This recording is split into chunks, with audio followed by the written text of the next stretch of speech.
Hey, Sean, it's Jay with the Buffalo News. Hope you're able to get some rest. How are you? Yeah, I'm great. How are you? Good, thanks. If you could, can you start with Mitch? Is he in concussion protocol? Yeah, he is. Mitch is Okay. protocol. Uh, yeah, obviously I'm aware you cannot, really give too many details on that. So instead, would you just be able to maybe speak a little bit to what Mitch has meant to this team, both on the field and off the field this season? Right. He's been one of our leaders. Obviously, he's a captain. He's been a great influence off the field, on the field, and just a real steadying force for us on the offensive line there.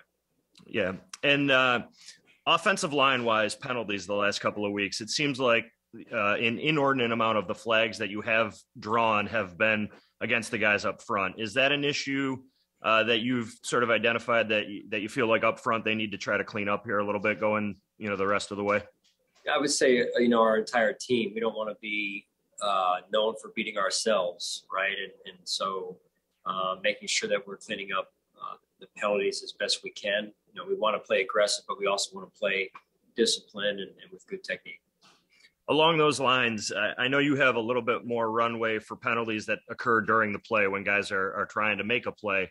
But given the enormity of the penalty against Cam in that situation and potentially how costly that could have been for you guys had this game gone the other way, how do you, how do you kind of does that penalty border on unacceptable for you, I guess is what I'm asking. Well, I want to be aggressive. We want to be aggressive in all three phases. At the same time, we want to play smart. And I think that was a great example of being able to, that balance of how important that balance is of aggressive yet smart at the same time. Thanks. And then just sorry to monopolize your time here, but any other injury updates that you know of after talking with Nate after the game? Boogie Basham has a calf. We'll see where that goes. And then Ryan Bates and Jordan Phillips are improving, and we'll see how they do. Is Boogie day-to-day at this point, would you call him? Or Yeah. Okay. Thanks, Sean. Thanks. Coach, good afternoon. Mookie Hawkins, Buffalo Sports Today. How you doing? Good. How are you, Mookie? I'm good, man. 5 straight. Victory Sunday. Coach, just tell us some pros and cons of yesterday's victory. Well, I thought the situational football was really strong yesterday. Red zone, third down, 2-minute. Continued to do a pretty good job with taking care of the football. We did have one unfortunate turnover yesterday. I think the defense came out and forced either a field goal or 3 and out. So that was good, somewhat of complimentary football on that end of things. But I think overall, just staying close to our basics, staying close to the margins, the details of things that decide games will be important for us. And the physicality of our football team is something that's absolutely necessary this time of year. No doubt, Coach. And according to NFL Network, they say analytically the Bills defense play with a light box 74% of the time. Do you think teams are taking advantage of that analytically? Analytically, I don't know if they're taking advantage of that. I can tell you what I saw yesterday, and it's just, us, whether it's a light box or an 8-man box, playing with better fundamentals, playing with more physicality, more pad level. That's really where the game starts is an attitude and pad level, and we've got to do a better job with that. No doubt, Coach. I love how you think. And what are your thoughts on Cole Beasley seeing some action yesterday? Yeah, great to see Cole out there. Just felt, really good for him when I looked over in pregame warm-up, and he's out there and he's, with his buddies, and he's out competing and doing something that he loves to do. I think that's a great moment in yesterday's game, and then for him to get out there and get a catch or two was good. Good to hear the fans yell his name also. No doubt, Coach. Have a great short work week. All right, thanks. Appreciate it. Hey, Coach. Tre'Davious White seems to be rounding into shape, was around the ball a lot yesterday, 3 pass breakups. What are your impressions of him over the past couple of weeks as he rounds into shape, as I said, and just your impressions of his performance against the Dolphins? Yeah, I thought, to your point, Alex, that he made he was in good position on a lot of the throws. We had the one in the short red zone there that got behind us. Another one on the third down that could have been in better position. But I do think that the week he had of practice, his mindset, his approach was focused. It was full of preparation and getting himself ready to go. And then you saw plays he was making on the ball yesterday in particular. Now, how about Damar Hamlin? It seemed like he had a couple of chances to make some tackles at the point of attack, didn't come up with those. What have you seen from him the past few weeks? Seems like he started the season strong, but has had some inconsistencies. Would you agree with that? Or if not, just your impressions of Damar Hamlin's performance in the past few weeks? Yeah, I think he's a young player that is gaining valuable experience. And there's been some plays where he's, really helped us out and made a big play for us and made good tackles. And then there's other plays where technique-wise he can be in better position or to make tackles or make plays on the ball. And that's going to be an ongoing process for us as we move forward here. Now, just one more. You play on Thanksgiving. You're playing during Christmas time. Past couple of seasons, you've kind of been away from your families during the holiday season. How difficult does it make it? But at the same time, does it help the team kind of grow together? Kind of all you guys got is each other during the holiday season? Yeah, I think to a point, right? I mean, we're on the road for Thanksgiving. We're on the road Christmas Eve. It brings you a little bit closer together when it's all you got, and you can share stories. You kind of get into those conversations that say, "Hey, what does your family do on Christmas or Thanksgiving?" And just you share some experiences together, which brings you closer together from time to time. Yeah. All right, thanks for your time. Sure. Hey, Sean. I guess to follow up on that first, did anyone have a Christmas or holiday tradition that you really enjoyed and have taken from them? No, no, we haven't gotten. But as far as Christmas goes, we haven't had those conversations yet. But I'm sure some of that will come up maybe on the plane ride to Chicago this coming weekend. Gotcha. And then I was curious. You talked some about this last night, but just for Quentin, Naheem, James Cook to all have touchdown receptions in one game. A good reflection of getting all these guys involved in the offense. Just what is it like? I know Ken's been trying to find ways to get so many guys involved. So how did you see that play out last night with those guys as examples? Yeah, good to see those young players be productive, and when their number was called, be prepared, and they stepped up and made the plays that they needed to make. I think Coach Dorsey and the offensive staff have done a really good job of trying to game plan in that way where they can potentially get more than one position group involved. Sometimes that happens, and sometimes just because of the way the defense is defending us, it may not always be that way. So you take what the defense gives you, and I thought more than anything, we did a good job of that last night. And I thought there was great communication amongst the offensive coaches on the sideline making adjustments, and then Josh getting the ball to the open player as much as possible. With those particular cases, like I know you want to get lots of people involved on the offense to have options, but when it's also guys getting those first touchdowns with the Bills in some cases, like what is it like from a coaching perspective in that case? In terms of feeling good for the players, you mean? Or yeah, just seeing like these guys having big moments when it's also helping the offense kind of spread out. Yeah. No, I think that's very healthy when you have that kind of bandwidth, if you will, of an offense where the ball is being spread around.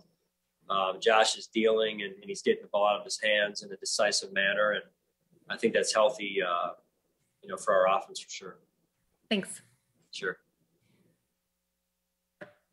Hey, Sean, I know you talked about this a little bit last night, but I was curious, how do you feel like it went? Dane and Poyer ended up doing almost 50-50 at that cornerback 2 spot. I feel like, how did you think that went when you were able to watch it back? And was that kind of the plan going in for them to split it like that? Yes, it was, Atlanta, the plan to rotate at least. And I thought Coach Butler did a pretty good job did a good job, in fact, of getting their reps somewhat close. And both guys were doing some good things out there. So it was a good ebb and flow during the game there. Are you able to, I don't know, when you look at that and you're able to look at what they did at different times during the game, can you see how that's going as the game's going on? Like, judge that? Are you in communication with how they're rotating and all that? Or do you kind of let Coach Butler deal with that and see as it goes? Like, what is that like on the sideline where you're deciding how that's going to rotate? Yeah, a little bit of all the above. You feel the game. I'll get involved from time to time, or they'll let me know from time to time. And overall, that's more of Coach Butler's responsibility, if you will, and then a little bit of Coach Frazier's as well. I'm a little bit more over the top, obviously, during the game and managing the game. So, but I have a pretty good feel during the game as to what's going on. And last night, for example, you could tell both guys were out there and they were playing fast, playing with great energy, and doing some good things for us.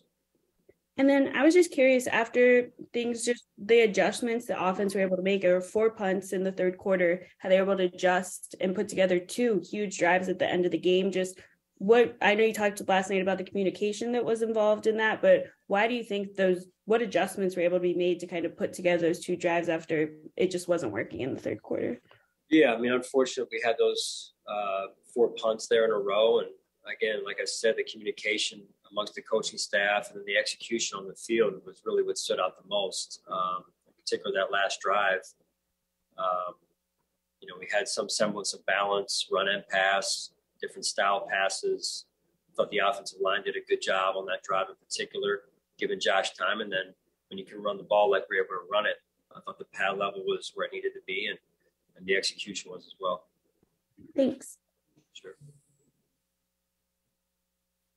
Hey, Sean, thanks for taking the time to chat with us this afternoon. Just given everything heading into the fourth quarter, you get the injury to Mitch, which I know is just a key part to your offense.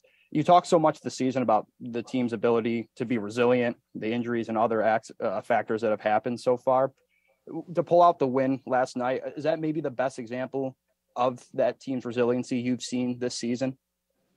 The latest example for sure. I think it's a great example more than anything that our players know how to win, regardless of the situation, regardless of the adversity maybe they're facing. The challenge is you can't always depend on that, right? You got to prepare on the front end to make sure our fundamentals are in place and our details are in place in order for us to play even better as we move forward here. And touching on something that Catherine had asked too, and you may have already kind of answered this, but again, with just being able to share the wealth and the way you guys were able to on offense, when you have those conversations with Ken, I mean, isn't it kind of exciting at this point in the season is now you get to have those discussions of, hey, we can now kind of evolve this offense and keep getting guys that aren't Stephon Diggs and Gabe Davis and Devin involved into this offense. I guess, what are those conversations kind of look like moving forward with Ken? Well, I mean, Ken being in his first season, he's when you're at this part in the year or this point in the year, much like a rookie player, you're no longer a rookie. You've been through some of the things that you have to go through, and you have a good feel at this point for who your players are and the weapons you have and the tools you have and the resources you have at your disposal. So, those conversations take place less and less this time of year, but we do have conversations nonetheless. Thanks, Sean. Sure. Hey, Sean, kind of to follow up on that, you've had a couple of deep playoff runs, not only here, but elsewhere.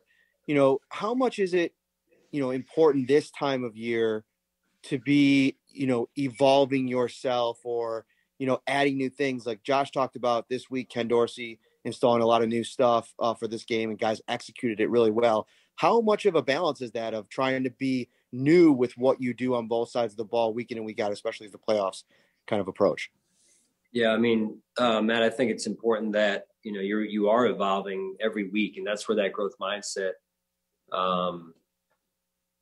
and that's why it's so important, right? And then improving your level of play every week, regardless of who you play, where you play, when you play is critical that your focus is on that. And yes, evolving maybe some schematics as well, but making sure you're not getting too far away from fundamentals and the details of what you do, because if you try and skip over that thinking you've arrived and you get too far away from the kind of home base and the foundation you built in training camp, then it can cause you some big time serious problems.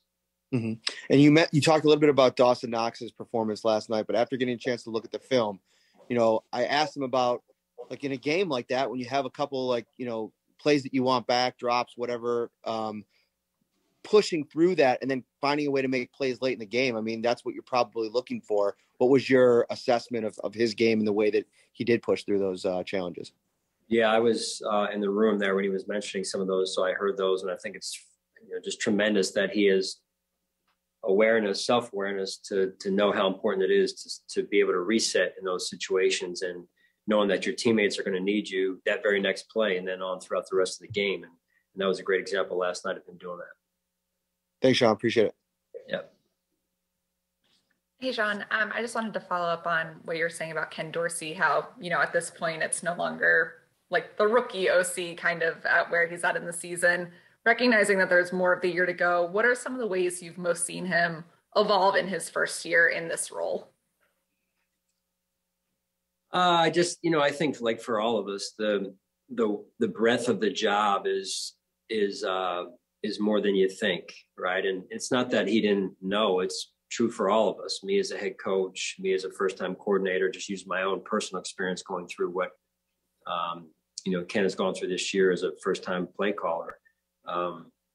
Matt Smiley in a similar way. When you're new to a job, you don't always know exactly everything that the job entails until you're actually in the job. Like I've said before, there's no substitute for experience. So I think it's all well and good, and you continue to make adjustments, and you try never to make the same mistake twice, and staying true to your core values and the reminders that you've learned from the early part of the season. You kind of look at those during the week and say, hey, we shape a game plan, but I want to make sure I kind of hit my checks and balances. And that's also where staff comes in too. You have trusted staff that will be in your ear to say, hey, let's not get, either no or yes, right? And hold you to kind of some of the things that you want to be held to foundationally, fundamentally, and just philosophically. He was pretty honest when we talked to him a few weeks ago when he was going through that stretch of Josh is dealing with injuries, your games are getting moved, the schedule is crazy anyway, there's not the normal amount of time to practice of just, guys respond well, but that's still a challenge, obviously, when there's not actual practice. How do you think he took, that adversity and is spinning it forward now?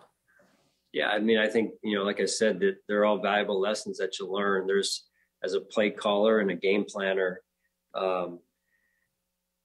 there's a first time going through those short weeks or different weeks where I've got a player who's banged up a little bit at a certain position, i.e., in this case, the quarterback, the main position. Developing a game plan for situations like that and coming up with a winning game plan every week. And he also has a new staff that they started off, out new together, most of them, and in particular under Ken's direction here. So all those are great learning opportunities and things that you get better at with time and with experience. Thanks, Sean. Sure. Hey, Sean, it's Jay one more time. It's my question was sort of along those lines that you kind of just touched on, but you have gone through Thursday games to Saturday games to Monday games, Sunday games. So you've dealt with less rest, you've dealt with more rest, you've dealt with limited or no practice time. What has been maybe the thing that you have found has worked or maybe not worked as you kind of, you go through those different sets of challenges each week when you look at, time between games and how it's differing so much? Schedule, you're referring schedule wise, Jay? Yeah, schedule wise, just because it's been such, you guys are creatures of habit and you have been on a different schedule almost every week in terms of when you were going to be playing. Yeah. You kind of try and, I think the best thing to do is embrace it, really. It's not changing, so you embrace it. And, I think that's the best way to go about it. And you rely on the staff around you to help you come up with the right schedule that's best for the players, number one. And then it's important that they get their rest, and then the coaches as well, that they can get some rest, because it's a grind. And you guys know it. You're moving right along with this. And there's early mornings and late nights, and you're trying to be at your best this time of year, and that's when you're at your highest exhaustion point as well. So that's kind of a conundrum, right? So you try and figure it all out and find some spots for some balance and mental refresh if you can, and then physically be as fresh as possible. The lights were still on in the press box at 3 a.m. when I left, so I know what you're saying. So thanks, Sean. I appreciate it. Guys are grinding, man. I love it.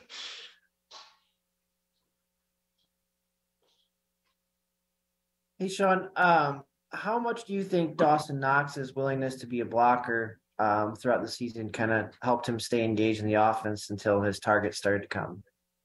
Yeah, I just think it's a great example of being an unselfish teammate, right? And no job too small, no job too big either, but no job too small in that case. And you didn't hear Dawson, chirp once about, hey, I'm not getting my targets, and what about me? The team was winning, and I think that was the most important thing to him. And I think that says a lot about his character and who he is and how important this team is to him. And so that was great to see. How much do you think some of his stop and start with, his personal stuff and then his injuries kind of contributed to his kind of taking some time to find a role in the offense, a new offense? I would say I don't think it affected Dawson's performance only because the way he handled it, the way in which he handled it. Could it have? Yes. But I think more of it was just what he was being asked to do, blocking more so maybe than being the primary route runner or what have you, or the secondary route runner. So the game ebbs and flows, and I think, again, you go in every week and you say, hey, what am I being asked to do this week? And you embrace that role, and then you maximize your 1/11th for the team's best interest. So I think Devin Singletary was a great example yesterday, and he had a chance to score a touchdown, and basically went down for the betterment of the team so we could win the game. And that's not always easy to do, but he executed at a high level right there. Thanks. Yep. That's all for today. Thanks, Coach. Okay. Thanks, guys.